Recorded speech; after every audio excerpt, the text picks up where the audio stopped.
Hello friends, ভিডিওটা দেখে নিশ্চয়ই বুঝে গেছো আমি আজকে কিসের ভিডিওটা তোমাদের সাথে শেয়ার করলাম। চলো তাড়াতাড়ি এবার টিকিট কেটে নিই। আর এই মেলা ঢোকার যে টিকিটের দাম হচ্ছে 10 টাকা।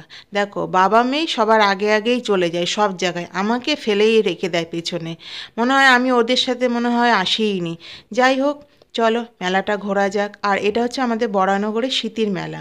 তোমরা যারা যারা জানো তারা তো নিশ্চয়ই ঘুরে গেছো বা আসবে ঠিকই।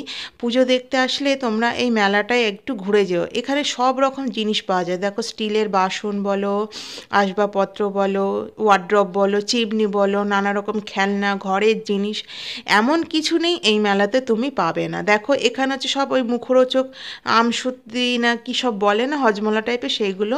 এখন যাচ্ছে বাবা মেয়ে দোলনা চড়বে বলে। যেহেতু আমি দোলনা চড়ি না, আমার ভালো লাগে না, তাই জন্যে ও আর ওর বাবাই চড়বে।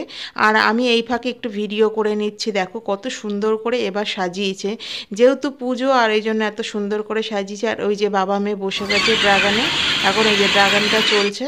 দেখো আমি কিন্তু দোলনা চড়ি না, কিন্তু আমার দেখতে খুব ভালো লাগে, তাই ওরা চড়ছে, আমি এই ফাঁকে একটু ভিডিও করে নিলাম। আর এখানে হরের কোনো মানে অ্যাক্ট হয় সেইগুলো হচ্ছে হবে। আর এখানে বেলুন ফাটানো হচ্ছে বন্দুক দিয়ে, এখানে হচ্ছে সেই আইসক্রিম চরকার মতন ঘোরে।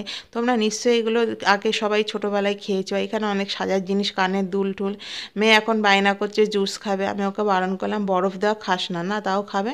তাই ও একটা জুস নিল, আর আমি আর আমার হাজব্যান্ড একটু পাওভাজি নিলাম, পাওভাজি খেয়ে চলে আসলাম আইসক্রিমের দোকানে।